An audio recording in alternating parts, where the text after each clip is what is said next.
আসসালামু আলাইকুম। অন্য মঞ্চের আলোচনায় আপনাদের সকলকে আমন্ত্রণ জানাচ্ছি।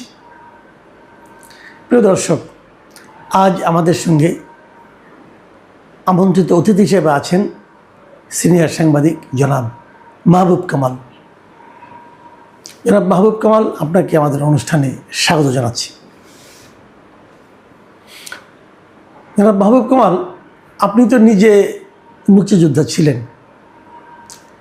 এটা মার্চ মাস, এটা আমি মনে করি আমাদের স্বাধীনতার যে সূত্রপাত সেটা প্রথম দৃশ্যমান হয়েছে কিন্তু এই মাসেই। এর আগেও ছিল, কিন্তু এই মাসটাই আমাদের স্বাধীনতা দিবসের মাস। এই মাসে আমরা স্বাধীনতা ঘোষণা করেছি।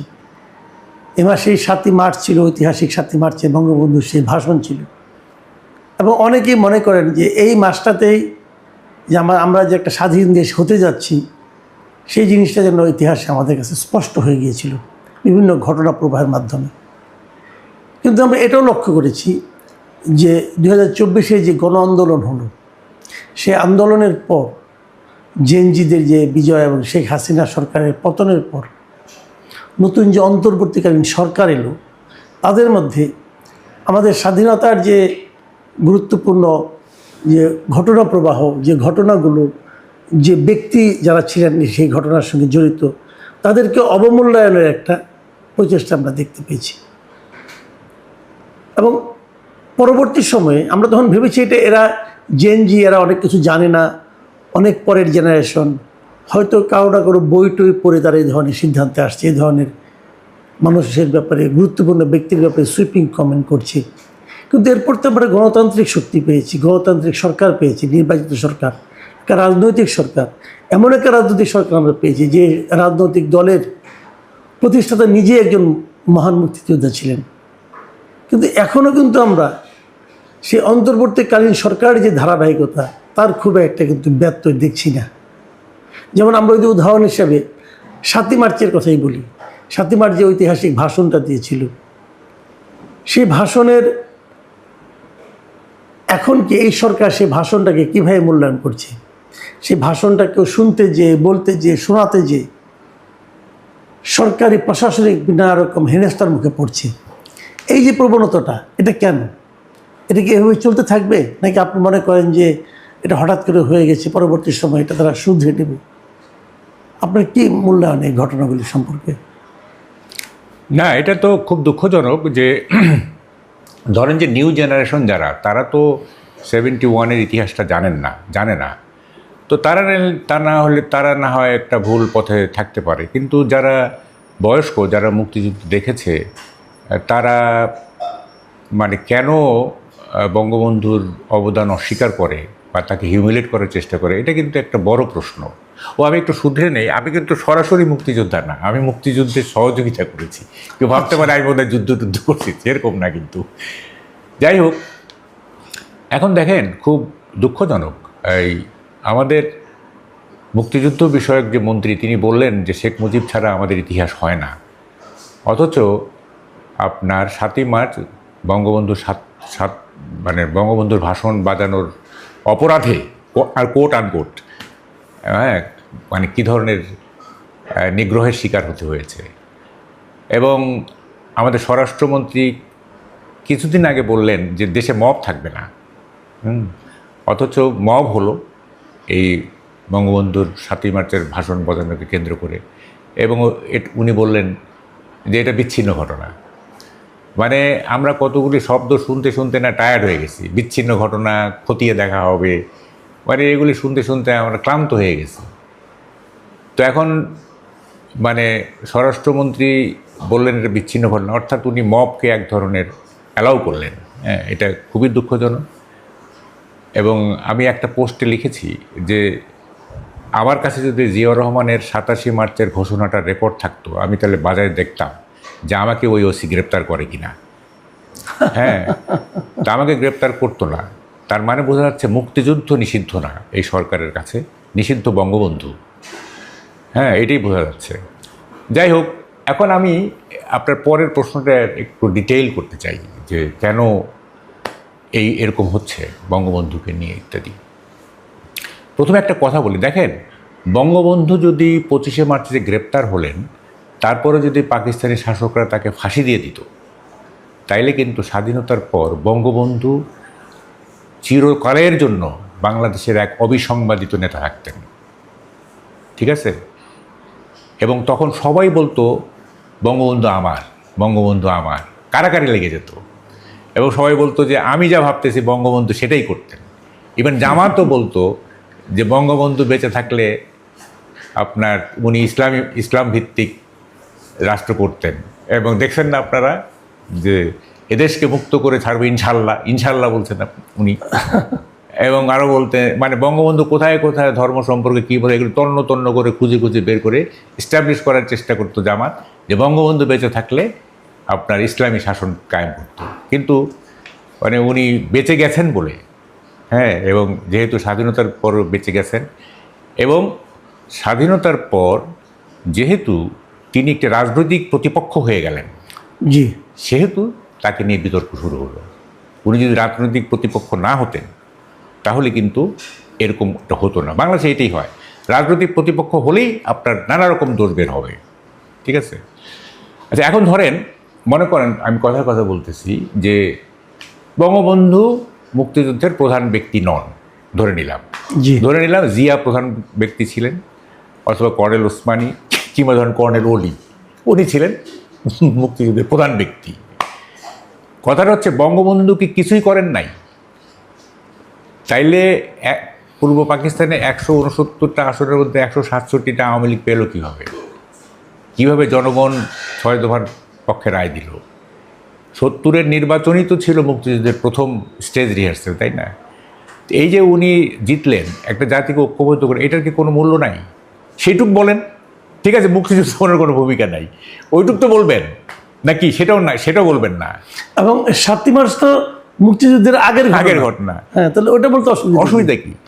দেখেন, যেমন আমি একটা উদাহরণ দিই, যেমন ধরে যে মোহাম্মদ আলী জিন্নাহ না, জি, মোহাম্মদ আলী জিন্নাহ এখন তো আর আমরা কায়েদ আজম বলি না, উনি এখন আমাদের লোক না, এখন আমরা জাতির পিতা বলি না। কিন্তু মোহাম্মদ আলী জিন্নাহ যে একটা পাকিস্তান আন্দোলনের নেতা ছিলেন, উনি একটা ডক্ট্রিন দিছিলেন টু নেশন থিওরি, এবং উনি যে একটা বড় মাপের নেতা ছিলেন, এটা কি আমরা অস্বীকার করব? ওইটুক সম্বন্ধ তাকে দিব। সে আমাদের লোক না, এখন আমাদের নতুন নতুন জাতির পিতা হয়েছে। তো কিন্তু তার যে ওই মানে 47-এর আগের যে ভূমিকাগুলো, সেগুলি কি আমরা অস্বীকার করব? তো করবো, তার সেই সম্মানটুকু তো আমাদের দিতে হবে, তাই না? তাই না? ফলে এইটা একেবারেই মানে কি বলবো যে এর মধ্যে কোনো বিবেক, কোনো সেন্স কিচ্ছু কাজ করে না। হ্যাঁ, আচ্ছা, এখন দেখেন, আপনি বললেন যে আমি একটু বলি, সেটা হলো যে দেখবেন সমাজে কিছু লোক আছে তারা শিক্ষিত, হ্যাঁ, শিক্ষিত, এবং তারা বঙ্গবন্ধুর প্রতি এক ধরনের চরম বিদ্বেষ তাদের মনে আছে। এবং এটা হচ্ছে পাকিস্তান ভেঙে যাওয়ার কষ্ট। আমার মূল্যায়ন যেটা, পাকিস্তান ভেঙে যাওয়ায় যারা কষ্ট পেয়েছে, biggest Muslim country in the world ভেঙে গেছে, এই কষ্টটা যারা ভুলতে পারছে না, তারাই বঙ্গবন্ধুর প্রতি একটা বিদ্বেষ পোষণ করে। এবং এরা করে কি জানেন? এরা সমমনাদের সাথে যখন বসে, তখন আপনার আশেপাশে কিন্তু এরকম আছে, আপনি দেখবেন, আপনি একটু গভীরভাবে দেখবেন আপনার আশেপাশেও আছে, আপনি চিনতে পারবেন। এরা করে কি, সমমনাদের সাথে যখন বসে তখন বঙ্গবন্ধুকে একেবারে তুলোধনা করে, গালিগালাজ করে ইত্যাদি। আবার নতুন কাউরে পাইলে বঙ্গবন্ধু বিদ্বেষ তার মধ্যে ইনজেক্ট করার চেষ্টা করে। কিন্তু যখন আপনার পাশে আসবে, যেহেতু আপনাকে সে চেনে, তখন সে একটা না নিরপেক্ষতার ভান ধরবে, বুঝছেন?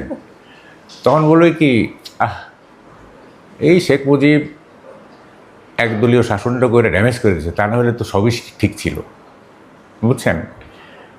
মানে একটু মানে নিজেকে একটা নিরপেক্ষতার মানে একটা লেভেল দেওয়ার চেষ্টা করবে।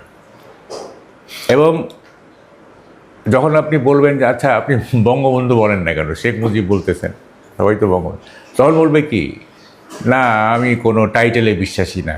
দেখেন না, আমি শুধু রবীন্দ্রনাথ বলি, আমি কি কবিগুরু রবীন্দ্রনাথ বলি, বা আমি কি কবিগুরু রবীন্দ্রনাথ ঠাকুর বলি? আমি তো ঠাকুরটাও বলি না, শুধু রবীন্দ্রনাথ বলি। তা আমি মুজিব বলতেছি, শেখ মুজিব বলতেছি, আমি টাইটেলে বিশ্বাসী না। এই একটা যুক্তি খাড়া করাবো আর কি। আরে বাবা, মানে 10টা লোক চেনে না, হ্যাঁ, তুমি যে যে মানুষটা 7.5 কোটি লোককে ঐক্যবদ্ধ করলো, হ্যাঁ, তারে তুমি বলতেছো যে কি আমি টাইটেলে বিশ্বাস করি না। হ্যাঁ, মানে তুমি এখন কি হইছো, সচিব হইছো, বঙ্গবন্ধু না থাকলে সেকশন অফিসার হিসেবে রিটায়ার করতে হইতো। তুমি কি হইছো, গ্রুপ অফ কোম্পানির মালিক হইছো, বঙ্গবন্ধু না থাকলে মুদি দোকানদার হইতা। তুমি এখন কি হইছো, লেফটেন্যান্ট জেনারেল হইছো, বঙ্গবন্ধু না থাকলে কর্নেল পর্যন্ত যেতে পারতা বড় জোর। এখন বঙ্গবন্ধু কিছু না, হ্যাঁ, তুমি বিরাট কিছু। দেখেন, আরেকটা ব্যাপার আছে কেন বঙ্গবন্ধুর প্রতি এই ধরনের উন্নাসিকতা, সেটা হচ্ছে যে কিছু লোক আছে সমাজে, হ্যাঁ, তারা পরিবেশ বিতৃষ্ণ, তারা পরিবেশ বিতৃষ্ণায় ভুগে, ছ্যান ছ্যান করে, এইটা ভালো না, ওইটা ভালো না, হ্যাঁ, এই কি বলে যে মানে কোনো কিছুই তার পছন্দ না, পরিবেশ বিতৃষ্ণা আছে তার। হ্যাঁ, মানে এরা সবসময় মানে আনহ্যাপি পারসন, আনহ্যাপি পার্সন, এবং মানে সব কিছুকেই তারা একটা আক্রমণের লক্ষ্যবস্তু করে। এর যেমন আমাদের হুমায়ুন আজাদের সাথে এটা, হুমায়ুন আজাদ অনেকটা এরকম ছিলেন। যেমন তাকে একবার জিজ্ঞেস করা হয়েছে যে আপনি কি পথের পাঁচালী পড়ছেন? বলছেন না, আমি এটা পড়ি নেই, তবে শুনেছি এক ব্রাহ্মণ আর এক ব্রাহ্মণ বালক সম্পর্কে কী কী যেন লিখেছে। অথচ উনি কিন্তু পথের পাঁচালী ঠিকই পড়ছেন। মানে একটা ভাব নেওয়া, একটা স্টান্ট নেওয়া আর কি। হ্যাঁ, কোনো কিছুই তার ভালো লাগে না, এরকম কিছু লোক আছে আর কি। তো ফলে এরা যেহেতু বঙ্গবন্ধু একটা বড় পার্সোনালিটি, হ্যাঁ, তো না এটা ঠিক আছে, আমি আপনার এই কথাটুকু ঠিক আছে, আমি উদাহরণগুলি ভালো, বাট আমার প্রশ্নটা হলো কি, রাষ্ট্রীয় পর্যায়ে কেন অবহেলা করা হবে? আমাদের যে জাতীয় দিবস আছে, শতাধিক জাতীয় দিবস আমাদের কিন্তু আছে, এবং সেই জাতীয় দিবসের তালিকা থেকে 7ই মার্চকে বাদ দিয়ে দেওয়া হলো। 7ই মার্চে কিন্তু কোনো ছুটিও ছিল না, জাস্ট একটা জাতীয় দিবস হিসেবে আমরা এটা পালন করি। আমাদের চা দিবস আছে একটা, জাতীয় চা দিবস। তো চা দিবস থাকতে পারলে 7ই মার্চের দিবসটা আমরা কেন জাতীয়ভাবে আমরা এটা করব না? এটাকে ইউনেস্কো সম্মানিত করছে, কিন্তু আমরা সম্মানিত করতে চাচ্ছি না। তো এর পেছনে কি রাজনীতি আছে না? সেই রাজনীতিটা আমি মানলাম যে অন্তর্বর্তীকালীন সরকারের ছিল, আমি মানলাম যে সেখানে কিছু লোক ছিল, এমন লোকের প্রাধান্য ছিল যারা হয়তো আমাদের স্বাধীনতায় চায়নি। কিন্তু বিএনপি তো সেরকম দল নয়, অথবা বিএনপির প্রতিষ্ঠাতা যে একজন মুক্তিযোদ্ধা, বিএনপি যিনি প্রতিষ্ঠাতা, তিনি কি 7ই মার্চকে অবমূল্যায়ন করেছেন? করেন নাই। তো এরা কেন এটাকে অবমূল্যায়ন করলো? জাতীয় দিবসে ফেরত আনা হয়তো কোনো কিছু ব্যাপার স্যাপার থাকতে পারে, সময় লাগতে পারে, কিন্তু আমি বলতে চাচ্ছি যে এই দিন যদি কেউ বঙ্গবন্ধুর ভাষণ বাজায়, তো তাকে কেন অ্যারেস্ট করা হবে? এবং যিনি অ্যারেস্ট করবেন সেই থানার ওসি বলতেছেন উনি তো নিষিদ্ধ জিনিস বাজিয়েছে। তো এটা নিষিদ্ধ হলো কবে? 7ই মার্চের ভাষণ কি নিষিদ্ধ? না, আচ্ছা, ওইটা পরে আসতেছি। এইটা একটু শেষ করে নিই। এই যে পরিবেশ বিতৃষ্ণা, আরেকটা শ্রেণী আছে যারা ডিফার করতে ভালোবাসে, বুঝছেন? সব কিছুতে তারা ডিফার করবে, বুঝছেন? আপনি যা বলবেন, সে একটা উল্টা কিছু বলে সে একটা পার্সোনালিটি দাঁড় করার চেষ্টা করবে, বুঝছেন? আপনি হয়তো বললেন যে আমার প্রিয় কবি জীবনানন্দ দাশ, তো সে এমন একটা কবির নাম বলবে তার প্রিয়, যে আপনি তারা চিনেনি না, এরকম একটা। আমাদের সময় একটা বন্ধু ছিল 70-তে, আমরা যখন ছাত্রলীগ করি তখন ওকে বললো, এই তুই ছাত্রলীগের মেম্বার হ। সে বলে, না আমি তো ছাত্রলীগ করি না। মানে কী করো তাহলে? বলে, আমি কনভেনশন মুসলিম লীগ করি। সে ডিফার করবে, বুঝছেন? আমাদেরই বন্ধু, কিন্তু ওই যে ডিফার করে একটা মজা পায়, একটা ব্যক্তিত্ব তৈরি করতে চায়। তো যারা বঙ্গবন্ধুকে এরকম করে, তারা ওই যে ডিফার করে একটা পার্সোনালিটি দাঁড় করাবে। এটা খুব বাজে টেন্ডেন্সি এটা। যাই হোক, আপনার এই প্রশ্নে আসি। দেখেন, প্রথম কথা হচ্ছে যে আমাদের যে চিফ অ্যাডভাইজার, গেমটা প্রথম শুরু করছেন তিনি। He started the game. কি বলে? রিসেট বাটন চেপে দেওয়া হয়েছে একেবারে শুরুতে, কিন্তু এই খেলাটার উনি মানে করছেন, লঞ্চ করছেন এই খেলাটা উনি, এবং এইটারই ধারাবাহিকতায় যা কিছু হয়েছে গত 18 মাস। এখন মানে 71-এ যারা আমাদের মুক্তিযুদ্ধকে চায় নাই, একটা অংশ কিন্তু ছিল, যারা, যেমন ভোটের পার্সেন্টেজ দেখলে আপনি দেখবেন 70-এর নির্বাচনের যারা যে ভোটের পার্সেন্টেজ, সেখানেও দেখবেন যে একটা অংশ কিন্তু আপনার নৌকাকে ভোট দেয় না। তো ফলে এটা তো ছিল, সমাজে তো ছিল। এবং প্রতিকূল পরিবেশে অনেক দিন দমানো অবস্থায় ছিল, তারপর অনুকূল পরিবেশ যখন আসছে তারপরে আবার তারা রিভাইভ করছে এবং শক্তি সঞ্চয় করছে। তাদেরকে প্রতিনিধিত্ব করছে আমাদের ইউনূস সাহেব, তাদেরকে প্রতিনিধিত্ব করছে করে এই যে রিসেট বাটন চেপে দেওয়া হয়েছে ইত্যাদি বলা হলো। এখন দেখেন, আচ্ছা আপনি 18 মাসের কথা বাদ দেন, এইটা একটা অভিভাবকহীন সমাজ ছিল। আচ্ছা, একেবারে অভিভাবকহীন না সেটা বলবো না, একটা দুষ্ট অভিভাবকের সমাজ ছিল এটা, বুঝছেন? অভিভাবকহীন বলা ঠিক না। মানে বাড়ির গৃহকর্তা যদি মানে ঘুষখোর হয়, দুর্নীতিবাজ হয় এবং মাতাল হয়, ওই বাড়ির তো শৃঙ্খলা বলে কিছু থাকবে না। যে যার মতো করে, আরে আমার বাবাই তো, বা আমার স্বামী তো এরকম, তা আমার হয়তো অসুবিধা কী? মানে এরকম একটা দুষ্ট অভিভাবকের পাল্লায় পড়ছিল এই দেশ, যে কারণে এই সমস্ত অনাচার হয়েছে। কিন্তু আমার কথাটা হচ্ছে যে জিয়াউর রহমান, হ্যাঁ, উনি যে স্বাধীনতার ঘোষণাটা দিছিলেন, উনি কী বলছিলেন? I on behalf of our great leader, তাই না? তাহলে উনি তো প্রথমেই স্বীকার করে নিয়েছেন যে বঙ্গবন্ধুই হচ্ছে আমাদের গ্রেট লিডার এবং তার নেতৃত্বেই মানে মুক্তিযুদ্ধ হচ্ছিল। এখন সেই দলটি, তার গড়া দলটি এখন ক্ষমতায় প্রতিষ্ঠিত এবং তার সন্তানই হচ্ছে হেড অফ দি গভর্নমেন্ট। এখন it is very much expected যে 18 মাসে আমাদের মুক্তিযুদ্ধের যে ড্যামেজ হয়েছে, আমাদের হেরিটেজের যে ড্যামেজ হয়েছে, আমাদের ঐতিহ্যের যে ড্যামেজ হয়েছে, এগুলিকে রিভাইভ করা এবং একটা আন্দোলন করা রীতিমতো, যে revival of our heritage, revival of our past, revival of our glory. আমাদের গর্বের যেগুলো ড্যামেজ হয়েছে সেগুলিকে আর আমাদেরকে পুনরুজ্জীবিত করতে হবে, গত 18 মাসে যা হয়েছে। হ্যাঁ, এবং গত 17 বছরে যেটা হয়েছে, যে বঙ্গবন্ধুকে মনোপলাইজ করা, মুক্তিযুদ্ধকে মনোপলাইজ করা, একচেটিয়াকরণ করা, সেই প্রবণতা থেকে মানে জাতিকে রক্ষা করা, জাতিকে মুক্তিযুদ্ধের একচেটিয়াকরণ থেকে রক্ষা করা, প্লাস আপনার মুক্তিযুদ্ধের সত্যিকারের ইতিহাস, মুক্তিযুদ্ধের সত্যিকারের স্পিরিটটাকে সমুন্নত রাখা, এইটা বর্তমান সরকারের একটা অন্যতম দায়িত্ব বলে আমি মনে করি। আর সেকেন্ডলি, আপনি যেটা বললেন যে ওসি সাহেব, এই যে ওসি সাহেব বললেন যে 7 মার্চের ভাষণ নিষিদ্ধ, তাই না? নিষিদ্ধ আওয়ামী লীগের কর্মকাণ্ড। এখন যে লোকটা আওয়ামী লীগ করে না, হ্যাঁ, ওই নিষিদ্ধকরণের তালিকায় তো নাই যে এই নিষিদ্ধকরণ তালিকায় আছে যে 7ই মার্চটা যা কিছু আছে কোনো কিছুই করা যাবে না, সেটা তো নাই। আওয়ামী লীগের কর্মকাণ্ড নিষিদ্ধ। তো এখন আমি আওয়ামী লীগ করি না, মনে করেন আমি 7ই মার্চের ভাষণটাকে মনে করি যে এটা আমাদের স্বাধীনতার একটা উদ্দীপক ভাষণ, তা আমি কেন বাজিতে পারবো না? এটা তো আর আওয়ামী লীগের কর্মকাণ্ড হইল না, তাই না? নিষিদ্ধ তো আওয়ামী লীগের কর্মকাণ্ড, তাই না? রাইট। তাইলে মানে তারা আওয়ামী লীগের কর্মকাণ্ড এবং 7ই মার্চের ভাষণ একসঙ্গে মিলাই ফেলতেছে। কিন্তু এটা কিন্তু একটা বেসিক কথা। অনেকে বলবেন যে আমি একজন লোককে ভালোবাসতে পারবো না, তাকে ভালোবাসতে হলে কি রাষ্ট্রের অনুমতি নিতে হবে, তাকে আমি শ্রদ্ধা করতে পারবো না। যেমন ধরেন ওই দিনই যে ঘটনাটা ঘটেছিল, যে 32 নম্বর অভিমুখে কয়েকজন নারী এবং পুরুষ তারা ফুল নিয়ে যাচ্ছিলেন, 3-4 জন লোক, তাদেরকে অ্যারেস্ট করে 5 মাস আগের একটা মামলায়, সন্ত্রাসবাদী মামলা আপনি ঢুকাই দিলেন। এখন তাদের অপরাধ কি? তারা 32 নম্বরের দিকে যাচ্ছিল, 32 নম্বরে কিছু নাই। তারা নিজের থেকে বঙ্গবন্ধুকে ভালোবাসেন, হয়তো বা তার বাড়িতে ওরা যে ফুল দিবেন, এটা কি একটা অপরাধের পর্যায়ে হতে পারে? এবং এটা কি সন্ত্রাসবাদী কর্মকাণ্ড হতে পারে? ভাবেন একবার। এবং এটা তো মব হয়েছে, এটা তো বিচ্ছিন্ন ঘটনা না, এটা মব। এবং এই 18 মাসের মবের ধারাবাহিকতা এটা। স্বরাষ্ট্রমন্ত্রী বললেন যে আর মব থাকবে না, তো কেন এই মবের বিরুদ্ধে মানে আইনগত ব্যবস্থা নেওয়া হচ্ছে না? কেন ওই ওসিকে?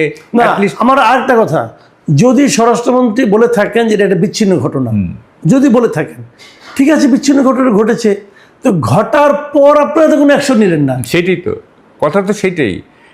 এবং কি বলে যে ওই ওসিকে তো শোকজও করা হলো না। ওই ওসিকে তো বলা হবে যে তুমি কেন এটা করলা, সেটা কর। এটা একটা নীরব অ্যাপ্রুভাল, একটা সাইলেন্ট অ্যাপ্রুভাল।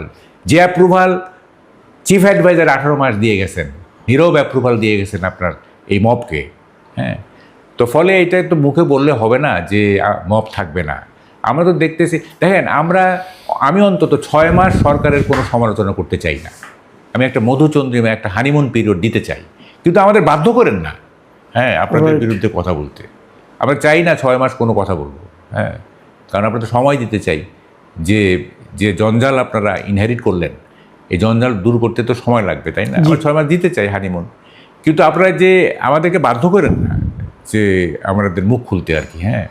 ফলে every unlawful activity should be addressed, every criminal should be taken into task, every crime should be addressed, হ্যাঁ, এবং every mob, be it small or big, ছোট হোক বড় হোক, যে কোনো ধরনের মব যাতে আর এই দেশে না ঘটে, হ্যাঁ। স্বরাষ্ট্রমন্ত্রীকে আমি এটা মানে খুব বিনীত অনুরোধ করব। জি, অনেক ধন্যবাদ জনাব মাহবুব কামাল। প্রিয় দর্শক, এই প্রশ্নগুলো কিন্তু আমরা এত তাড়াতাড়ি করতে চাইনি। জনাব মাহবুব কামাল কিন্তু বললেন যে উনি একটা নতুন সরকারকে 6 মাস সময় তো দিতেই চান, এবং এই 6 মাসের মধ্যে ওনারা সমালোচনা করতে চান না। কিন্তু পাশাপাশি এটা যেমন ওনার ঔদার্য, ঠিক একইভাবে কিন্তু এটা সরকারেরও দায়িত্ব যে অন্ততপক্ষে 6টা মাস ওনারা এমন কোনো বিতর্কিত কাজ, এমন কোনো বিতর্কিত ঘটনাকে ওনারা প্রশ্রয় দেবেন না, যাতে নাকি জনাব মাহবুব কামালদের মতো উদার ব্যক্তিদেরকেও সমালোচনার জন্য মুখ খুলতে হয়। ভেবে দেখুন একবার, আমরা যে কথাটা বলতে চাচ্ছিলাম যে আমরা একটা মবের রাজত্বে ছিলাম, নতুন গণতান্ত্রিক সরকার এসেছে, এদের জবাবদিহিতা আছে। আমরা আশা করেছিলাম যে মব ওই দিনই শেষ হয়ে যাবে যেদিন নাকি এই সরকার দায়িত্ব নিল। কিন্তু আপনারা বলুন, যে ছেলেটাকে অন্য কিছু ছেলেরা মারতে এর আমরা ভিডিও সবাই দেখেছি, মারতে পুলিশের কাছে নিয়ে আসলো। পুলিশের তো প্রথম প্রশ্ন করা উচিত ছিল যে তুমি যাকে মারছো কোন আইনে মারছো, এবং মারার এখতিয়ার তোমাকে, অধিকার তোমাকে কে দিল? এবং এটাই মব। পুলিশের উচিত ছিল যারা মারছিল তাদেরকে ধরা। পুলিশ ধরল কাকে? যে মার খাচ্ছিল তাকে।